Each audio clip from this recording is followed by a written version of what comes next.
Hello everyone and welcome to Miracle YouTube. So dear students, today we shall be starting with a new series. बहुत सारी request आ रही थी कि ma'am जो previous year questions हैं UGC NET के public administration के वो आप डिस्कस करना स्टार्ट कीजिए. So today we shall be starting with the last paper जो पब्लिक एडमिनिस्ट्रेशन का हुआ है यूजीसी नेट का दिसंबर 2019. इसके क्वेश्चंस हम डिस्कस करना स्टार्ट करेंगे. तो ना कि हम सिर्फ इन क्वेश्चंस को देखेंगे और समझेंगे, सॉल्व भी करेंगे और एनालाइज भी करेंगे कि किस यूनिट में से कितने क्वेश्चंस आ रहे हैं. Right, so I hope you are ready. तो आज के वीडियो में हम देखेंगे पेपर 2 यानी जो आपका सब्जेक्ट है पब्लिक एडमिनिस्ट्रेशन, उसके क्वेश्चन नंबर 1 to 10. कहने का मतलब ये है कि दो पेपर होते हैं, paper 1 which is general and paper 2 जो आपका सब्जेक्ट होता है उसका. पेपर 1 जो है उसमें क्वेश्चंस आते हैं 1 to 50 एंड देन 51 से लेकर 150 तक क्वेश्चंस, 100 क्वेश्चंस होते हैं आपके पेपर 2 के. तो यहाँ पर मैंने लिखा है क्वेश्चन 1 to 10 ऑफ पेपर 2, मतलब आपके वहाँ पर जो नंबरिंग रही होगी that will be 51 to 60. Right, और इसके बाद आपने ये सीरीज करनी कैसी है, इसके दो तरीके हैं. एक तो है कि आप अपने कंसेप्ट्स रिवाइज करने के लिए खाली क्वेश्चंस जो हैं उनको देखते रहें, आंसर देखते रहें और समझते रहें कि क्वेश्चन कहाँ से आ रहा है. दूसरा तरीका है आप अपने आप को टेस्ट करें, तो क्वेश्चन देखने के बाद उसको खुद सॉल्व करें और उसके बाद आप देख सकते हैं कि उसका सोल्यूशन क्या है. राइट, तो आपकी मर्जी है कि आपने इस सीरीज़ का बेनिफिट कैसे उठाना है. तो अब हम क्वेश्चंस के साथ स्टार्ट करते हैं. Now the first question is, which of the following are the unofficial actors participating in policy making process? अब इस क्वेश्चन को ध्यान से पढ़ेंगे. Which of the following are the unofficial actors participating in the policy making process. तो keywords क्या हैं? Policy making process, policy बनाने की बात हो रही है. नंबर 2, अनऑफिशियल एक्टर्स की बात हो रही है. तो क्वेश्चन है हमारा यूनिट 8 पब्लिक पॉलिसी के यूनिट 8 से. राइट, तो हमारा जो लेटेस्ट सिलेबस है उसमें 10 यूनिट्स हैं. अगर आप चाहें तो जो मेरी वीडियो है जिसमें मैंने पूरा सिलेबस एक्सप्लेन किया हुआ है उसका link I put in the description box, आप समझ सकते हैं, ताकि आप फिर एक स्मार्ट तरीके से जो सिलेबस है उसको अप्रोच कर सकें. ठीक है, तो यूनिट 8 से क्वेश्चन है. अब हम ऑप्शंस देखते हैं. Option A parliament, option B institutional groups, C supreme court and D individual citizens. अभी जो 4 ऑप्शंस हैं उसमें से देखते हैं ऑफिशियल एक्टर्स कौन कौन से हैं और अनऑफिशियल एक्टर्स कौन कौन से हैं. तो पार्लियामेंट ऑफिशियल एक्टर होगा. इंस्टीट्यूशनल ग्रुप्स, कोई भी इंस्टीट्यूशन हो सकता है, कोई भी ग्रुप हो सकता है, तो ये हमारा अनऑफिशियल एक्टर हो गया. सुप्रीम कोर्ट फॉर्मल है, ऑफिशियल एक्टर हो गया. इंडिविजुअल सिटीजन्स, तो ये अनऑफिशियल हो गए, मतलब ऑफिशियली हम कुछ नहीं करते, अनऑफिशियली हम कर रहे हैं. राइट, तो इसमें से हमने देखा कि जो फॉर्मल सेटिंग में जो पॉलिसी मेकिंग कर रहे हैं वो कौन है? पार्लियामेंट और सुप्रीम कोर्ट. और अनऑफिशियली कौन करेंगे? इंस्टीट्यूशनल ग्रुप्स और इंडिविजुअल सिटीजन्स. तो ऑप्शन क्या आना चाहिए हमारे हिसाब से? B and D. राइट, तो आंसर हम चेक करते हैं. अगेन आप अपने आप को टेस्ट करने के लिए बीच में पॉज कर सकते हैं और देन आंसर चेक कर सकते हैं. ठीक है, तो आंसर हम देखते हैं क्या है. So answer is 4, B and D. Note यहाँ पे क्या करना था कि चारों के चारों का रोल है पॉलिसी मेकिंग में. देखना क्या था कि इनडायरेक्टली रोल किसका है. ठीक है, आई होप कि आपको क्लियर हो गया होगा. Now coming to the second question, match the thinkers with their respective ideas. तो एक तरफ आपको थिंकर्स दिए हुए हैं और एक तरफ उनके आइडियाज हैं, आपको मैच करना है. तो थिंकर्स के साइड पे we have Abraham Maslow, B Douglas McGregor, C Chris Argyris and D Frederick Herzberg. ठीक है, ये सारे हम एडमिनिस्ट्रेटिव थॉट में जो थिंकर्स हैं पढ़ते हैं. आइडियाज़ में क्या है? Self actualisation needs, Scanlon plan, maturity theory and satisfiers and dissatisfiers. बहुत ही ऊपर ऊपर से क्वेश्चन पूछा हुआ है, कुछ भी डिटेल में नहीं है. अगर आपने थोड़े से भी थिंकर्स को पढ़ा है तो यू कैन ईजिली सॉल्व. ठीक है जी, तो अब हमें पता है अब्राहम मैस्लो ने नीड हायरार्की थ्योरी दी थी, जिसमें टॉप पे क्या आती है हमारी? Self actualisation needs. तो ए के साथ हो गया हमारा 1. डॉगलस मैकग्रेगर ने हमारा theory X and theory Y जो है वो दी थी, और वो किससे डिराइव हुई थी? स्कैनलन प्लान से, जिसमें प्रॉफिट शेयरिंग की बात होती है.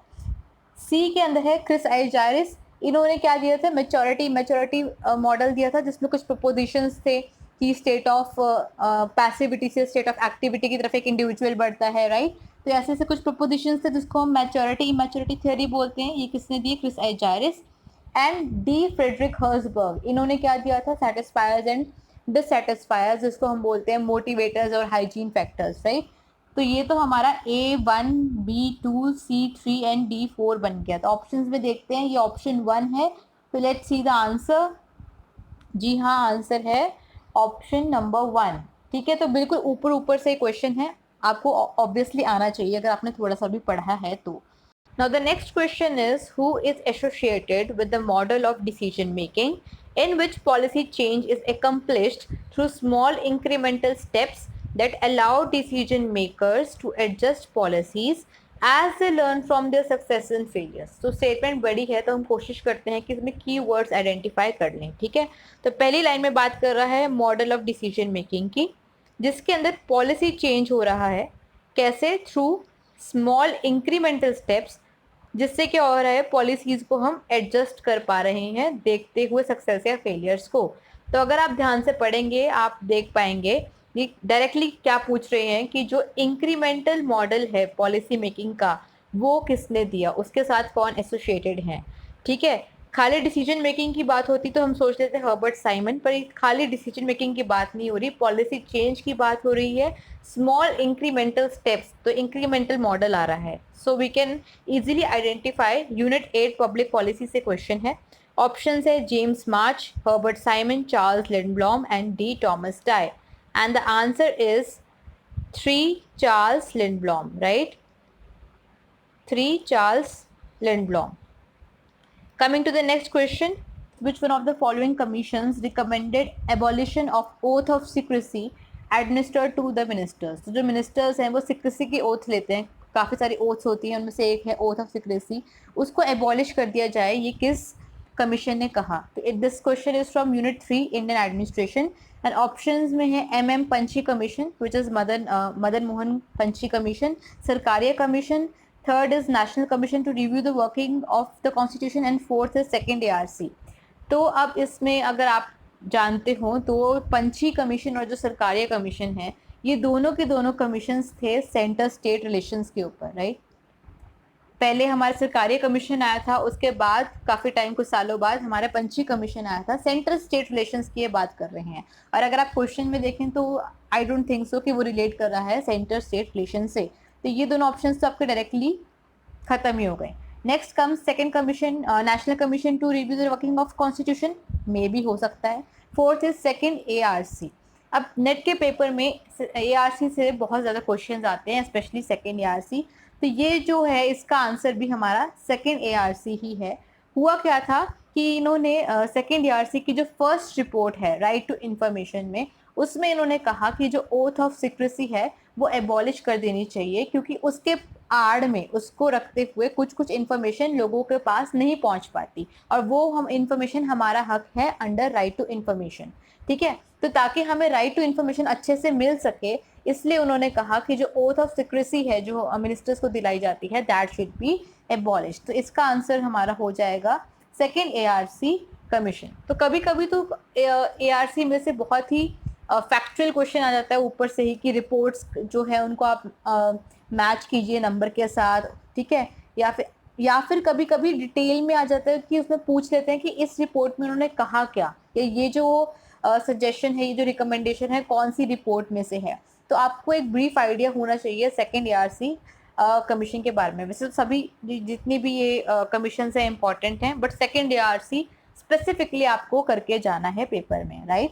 नाउ नेक्स्ट क्वेश्चन इज, तो इसका आंसर 4 था, match the following institutions with the years of their constitution. Match करना है इस साइड से उस साइड को, डेट से मेंशन मतलब बेसिकली मैच करना है। इस तरफ है NITI Aayog, governing council of NITI Aayog, नीति forum of north east and Himalayan state regional council. अब कुछ लोग सोच रहे होंगे कि शायद हमने इनका तो नाम ही नहीं सुना, पता ही नहीं है कि कुछ नीति फोरम फॉर नॉर्थ ईस्ट है, हिमालयन स्टेट रीजनल काउंसिल भी कुछ है। तो कोई बात नहीं, डरना नहीं है। ऑप्शंस देखते क्या है। ऑप्शंस है नवंबर 2018, सेकंड इज फरवरी 2018, थर्ड है जनवरी 2015, फरवरी, और लास्ट है फरवरी 2015। तो देखो अगर आपने थोड़ा सा भी कॉमन सेंस लगा लिया और थोड़ा सा भी आपको नॉलेज है तो आपको इतना तो पता होगा कि इसमें से नीति आयोग जो है वो जनवरी 2015 के अंदर बना, ठीक है। 1 जनवरी 2015 में नीति आयोग को बनाया गया और प्लानिंग कमीशन को हमारा एबॉलिश कर दिया गया। ये तो मतलब बेसिक नॉलेज है, प्रीवियस ईयर पेपर्स में बहुत बार आ चुका है, हर किसी को पता है, ठीक है। तो ए का आ गया 3। अब ऑप्शंस में देखते हैं ए का 3, ओके, इसमें ए का 3 है, उसके बाद ए का 2 है, ए का 1 है, ए का, लो जी, क्वेश्चन में जो ऑप्शंस हैं वो आपको डायरेक्टली खुद ही आंसर बता रहे हैं। अगर आपको इसमें से इतना भी पता है you can solve this question, जो कि है ए का 3, देन बी का हमारा होगा 4, ठीक है, सी का 2 एंड डी का 1।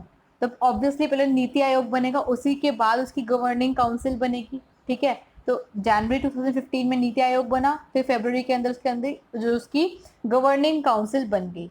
सी का है 2, नॉर्थ ईस्ट में इसका जो फोरम है वो कब बना, फरवरी 2018, 3 साल लग गए। और उसके बाद हिमालयन स्टेट रीजनल काउंसिल अलग है, वो नवंबर 2018 में।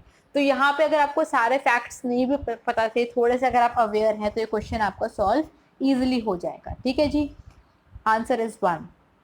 Next is which of the following are the features of Atal mission for rejuvenation and urban transportation, जिसको हम शॉर्ट में बोलते हैं अमृत। अमृत स्कीम जो है उसके कौन कौन से फीचर्स हैं, ये क्वेश्चन है आपका unit 4 state and local administration में से, वहाँ पे स्पेसिफिकली मेंशन किया है अमृत स्कीम को, तो इसके सारे फैक्टर्स आप करके जाएं। Now options are A, to ensure that every household has access to water tap, B, to increase the amenity value of cities by developing greenery and well-maintained open spaces, for example parks. C, to reduce pollution, and D, to renovate heritage site. अब इन options में से basically अमृत scheme क्या है कि जो हमें facilities चाहिए, urban facilities जो बेसिक हैं, फंडामेंटल हैं, वो मिल जाए किनको, जो पुअर हाउस होल्ड हैं इन अर्बन एरियाज, ठीक है। तो यहाँ पे वाटर टैप की बात करते हैं स्कीम, हाँ जी। उसके बाद पार्क्स की भी बात करते हैं, पॉल्यूशन की भी वो रिड्यूस करने की बात करता है बाय प्रमोटिंग पब्लिक ट्रांसपोर्ट, या फिर ऐसे ट्रांसपोर्ट जिसके अंदर मोटर व्हीकल्स यूज नहीं होते, फॉर एग्जांपल साइकिलिंग, उनकी बात करता है। डी ऑप्शन है टू रेनोवेट हेरिटेज साइट्स, तो इस स्कीम में कोई हेरिटेज साइट की बात नहीं हुई है, स्पेशली इसको रेनोवेट करने की कोई बात नहीं की गई है, तो हमारा डी ऑप्शन इसमें से नहीं आएगा। तो देखते हैं किसमें डी नहीं है, तो थर्ड ऑप्शन अगर आप देखेंगे इसमें हमारा डी नहीं है। जो हेरिटेज साइट्स रिनोवेट करने की बात है, ये और स्कीम्स है, हेरिटेज स्कीम है या कोई और स्कीम है, उसमें बात हो रही है। अमृत स्कीम में कोई रेनोवेशन ऑफ हेरिटेज साइट की बात नहीं होती है, ठीक है। Moreover it is a centrally sponsored scheme है ये हमारी, there is difference between centrally sponsored and central sector scheme. तो ये वाली स्कीम जो है सेंट्रली स्पॉन्सर्ड है, जिसमें शेयरिंग है between states and between the centre, ठीक है। 500 सिटीज़ एंड टाउन्स लेके चले थे एज टारगेट कि इनको हमने ये फैसिलिटीज़ प्रोवाइड करनी है, बट अनफॉर्चुनेटली 2020 तक ये टारगेट पूरा नहीं हो पाया। फाइनेंशियल ईयर जो 2019 टू 2020 तक पूरा करना था, नहीं हो पाया, and this has been extended by 2 years. तो अब अगले 2 साल का टाइम भी इस स्कीम को दे दिया गया है, ठीक है जी। तो coming to the next question, which of the following thinkers is related to the initiation of ecological approach to the study of public administration? Public administration की स्टडी के लिए जो हम इकोलॉजिकल अप्रोच की बात करते हैं, उसको इनिशिएट किसने किया, स्टार्ट किसने किया? तो unit 5 comparative and development administration से क्वेश्चन आया है।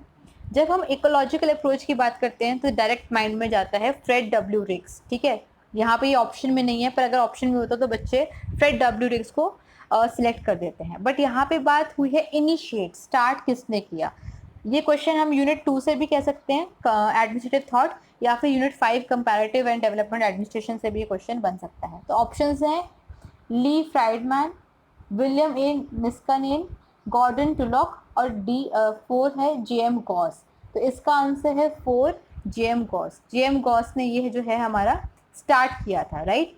Now next question is what is the proposed term of office of chief information commissioner under the new right to information bill 2019? तो जो नया बिल था राइट टू इन्फॉर्मेशन बिल 2019 में, पहले bill था, अब तो एक्ट बन चुका है, ठीक है, उसके अंदर चीफ इंफॉर्मेशन कमिश्नर का नया टर्म क्या है ऑफिस का? तो ये है unit 9 governance and good governance में से क्वेश्चन, जितने भी आरटीआई है, सेंट्रल इंफॉर्मेशन कमीशन है, सारा हमारा यूनिट 9 के अंदर आता है। तो ऑप्शंस हैं 4 years, 5 years, to be decided by the central government by notification, and fourth is 6 years. Now the answer is 3, to be decided by the central government by notification. पहले क्या था हमारे आरटीआई एक्ट के अंदर, 5 years था और the age of 65 years whichever is earlier, जो भी पहले है। लेकिन इसको चेंज कर दिया गया, कुछ आर्टिकल्स थे जिनमें चेंज लाया गया, आर्टिकल 13, आर्टिकल 16 एंड आर्टिकल 27 जो था आरटीआई एक्ट का, उसके अंदर चेंजेस लाए गए। ये चेंज था आर्टिकल 13 के अंदर, और इसके अंदर बोला गया कि अब ये टर्म फिक्स नहीं रहेगी, इसको डिसाइड करेगी central government bye a notification, ठीक है। और इसमें इनकी जो सैलरीज है उसके अंदर भी चेंज लाया गया। तो दिस वाज क्वेश्चन नंबर 8, जिसका आंसर है 3. The next question is which of the following committee is not related to police reforms in India? इनमें से कौन सी कमेटी पुलिस रिफॉर्म से रिलेटेड नहीं है? यूनिट 3 इंडियन एडमिनिस्ट्रेशन से क्वेश्चन है। नॉर्मली इनमें से जो जितनी भी कमेटीज है, कोई ना कोई किसी ना किसी पे क्वेश्चन आ ही जाता है। तो अगर आपने थोड़ा सा भी पढ़ा है, you can easily answer. Options हैं AR Dave committee, Ribeiro committee, Padmanabhaiah committee and Soli Sorabjee committee. तो रिबायरो कमेटी पुलिस रिफॉर्म्स की है, पद्मनाभ भैया कमेटी भी पुलिस रिफॉर्म्स की है, सोली सोराबजी कमेटी भी पुलिस रिफॉर्म्स की है। AR दवे कमेटी जो है ये 2018 में आई थी, and this is related to SEBI, जो securities and exchange board of India है, उसके कुछ मैकेनिज्म्स थे, उसके कुछ रेगुलेशन के बारे में सजेस्ट करने के लिए ये अपॉइंट की गई थी, राइट। रिबायरो कमेटी आई थी हमारी 1998 के अंदर, पद्मनाभ भैया कमेटी आई थी 2000 के अंदर, एंड सोली सोराबजी कमेटी थी हमारी 2005 के अंदर। तो इसका आंसर क्या हो गया हमारा, A और 1 AR Dave committee, right. And the 10th question, आज का लास्ट क्वेश्चन क्या है, विच of the following is not a characteristic of bureaucratic theory? इनमें से कौन सा ब्यूरोक्रेटिक थियोरी का करेक्टरिस्टिक नहीं है, राइट। तो यूनिट 2 एडमिनिस्ट्रेटिव थॉट से डायरेक्ट क्वेश्चन है हमारा। ऑप्शंस क्या है, 1 डिविजन ऑफ वर्क, और जिसको हम स्पेशलाइजेशन भी बोल सकते हैं। 2nd informal selection, 3rd impersonality, 4th career orientation. तो डिविजन ऑफ वर्क हमारा है, informal selection not sure, impersonality ये जिसको हम कहते हैं इम्पर्सनल ऑर्डर्स, कि जो ऑर्डर्स हैं they are coming from position and not a person, ये भी है। करियर ओरिएंटेशन है जिसको हम करियर सर्विस कहते हैं, ये भी है। तो हमारा जो सेकंड ऑप्शन है informal selection, that is the answer. ये हमारी करेक्टरिस्टिक नहीं है ब्यूरोक्रेसी की, ठीक है, या ब्यूरोक्रेटिक थियोरी की। ब्यूरोक्रेटिक थियोरी पे एक बहुत डिटेल्ड वीडियो भी मैंने बनाई हुई है, I will put the link in the description box, आप वहाँ जाकर देख सकते हैं पूरा कंसेप्ट, और मैक्स वेबर के बारे में भी उसमें मैंने समझाया है, राइट। तो ये थे आज के 10 क्वेश्चंस। लेट मी नो आपका क्या स्कोर बना इन द कमेंट सेक्शन, और अगर कोई डाउट है वो भी आप पोस्ट कर सकते हैं, कोई फीडबैक है, सजेशन है, और आपको ये वीडियो कैसी लगी तो आप ये मुझे सब बता सकते हैं कमेंट सेक्शन के अंदर। You can also get it in touch with me on my Facebook page, I will put the link in the description box below. अब हम करते हैं इसका एनालिसिस कि आज हमने जो 10 क्वेश्चंस करे वो कहाँ से आए हैं। तो out of the 10 questions we did today, उनमें से पब्लिक पॉलिसी में से 2 क्वेश्चंस, एडमिनिस्ट्रेटिव थॉट में से 2 क्वेश्चंस, इंडियन एडमिनिस्ट्रेशन में से 3 questions, state and local administration में से 1 question, governance and good governance जो है ये नया यूनिट डाला था न्यू सिलेबस में, इसमें से 1 question, and comparative and development administration में से 1 क्वेश्चन। तो जैसे ही हमारे ये 100 क्वेश्चंस पूरे होंगे, हमारा पूरा एनालिसिस तैयार हो जाएगा कि लेटेस्ट पेपर जो था वो कहाँ से आया था, ठीक है जी। तो ये हो गया हमारी आज की video. Thanks a lot for watching. कैसी लगी है प्लीज़ मुझको बताना। वीडियो लाइक नहीं करी हो तो लाइक कर देना, सब्सक्राइब करना, अपने फ्रेंड्स के साथ भी शेयर करना। कल हम डिस्कस करेंगे नेक्स्ट 10 क्वेश्चंस जो कि हैं question number 11 to 20। Until then take care and stay tuned.